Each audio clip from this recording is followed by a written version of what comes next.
In Part 7 of our school appeals guidelines, we will look at some questions that you may get asked, and also some that you may want to consider asking the local authority. This gives you an opportunity to help plan your case. Chapter 1. Questions from the local authority. We would suggest that you take each of these questions and write an answer. Run it past a friend or family member to see if your answer makes sense. One of the key points that will likely be raised is whether you were aware of the admission policy and the process for applications. As we have already seen, the policy and process documents are readily available to all parents. You should answer honestly as to whether you actually received and read the documents. If you did not receive them, did you look them up? If not, why not? Did you read the admission documents? The panel will also likely ask if you knew the school was oversubscribed. Again, you should say if you did not know. However, if you didn't read the documentation and did not know if the school was full, then it will look like you are not particularly interested in your child's education. Did you contact the school in advance to seek help or advice? All schools have a responsibility to help you with your application. If you did not contact the school, again, this does not look good to the panel. As well as the school itself, the local authority has a team of staff to assist with applications. Did you talk to them? What did they say? Have you visited the other schools?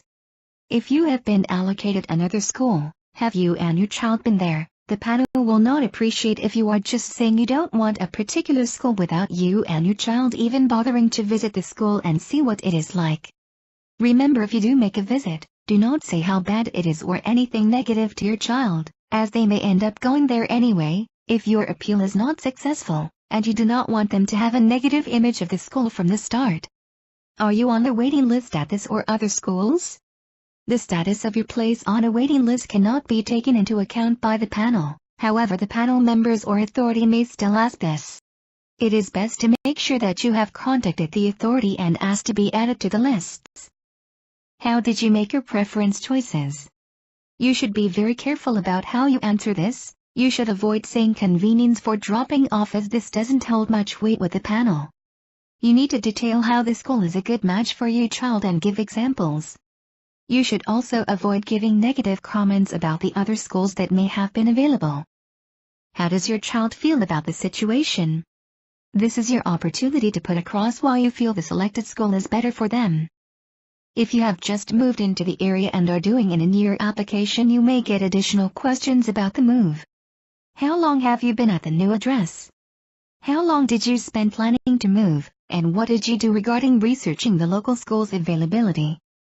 If getting to the school is difficult, you have to show what you have done to try to make alternative arrangements. If you feel it's not safe for your child to walk, you must have evidence why this is the case.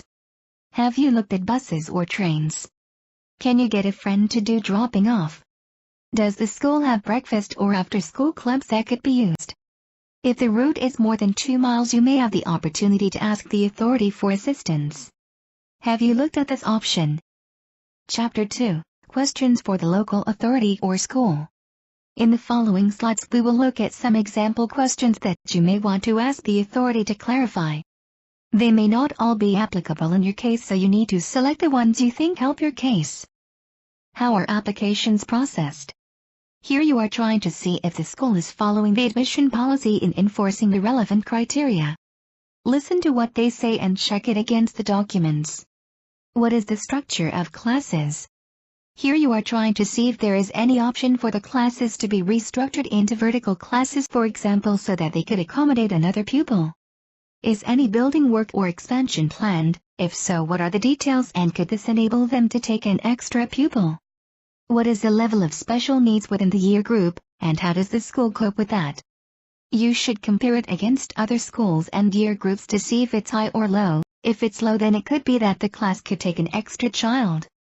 How many classes within the borough did go over the limit? Are there any exceptions? This is trying to establish a precedent. If there are already a lot, then the schools are coping and therefore could take another child. Have there been any appeals against the admissions policy, and what was the result? You should already know the answer to this, and if there have been appeals upheld, then you can argue that the policy is not correct, and if it had been correct, your child may have got a place. How are distances to the school assessed? You want to make sure that the school is being fair and your assessment was correct. What was the last entry criterion and distance? In most cases, if the school is oversubscribed, then the criteria will start to apply. What you need to know is in which category was the last child admitted. In many cases, this will be the one determined by distance. Ask them to confirm the furthest distance child that was admitted and check that you were not closer. How are the addresses checked? What you are trying to do is make sure that the school has systems in place to verify the address of all applicants. What are the details for how in-year applications are dealt with? It should be that they are dealt with in exactly the same way as normal applications. What is the classroom size? The government guideline is that the room should be at least 56 meters square. If it's bigger, you may be able to argue they can take an extra child. What % of English as a second language? If it's low, you could argue that the school doesn't have the same pressures it would have if it were high. What specific pressure would the one extra child cause? The school will try to give lots of generic reasons as to why they can take an extra child. You need to ask them to be more specific. How is the admittance number calculated and when was it last done? If the numbers were assessed and the school has changed, then you can argue that the numbers are not correct. Chapter 3, the school's trump card. Having been through all the questions and answers, the school will sum up its case and will likely state that they regret that they cannot allocate further places to the year group, as to do so would prejudice the provision of effective education and use of resources in terms of the School Standards and Framework Act 1998 and, if applicable, would breach infant class size regulations. To admit pupils in excess of the planned admission numbers would place severe restrictions on the teaching space available and have implications for the organization of, and access to, resources. This would put at risk the implementation of the national curriculum at the school and have severe implications for the quality of education that the head teacher and governors wish to provide for the pupils at the school. As you can see from this, it is very hard to argue against. Unless there has actually been a mistake in the process of your application, it is unlikely that the panel will balance your concerns above this. Schools have a set number of places to fill. This is called the Published Admission Number, PAN. You can ask the admission authority for the PAN.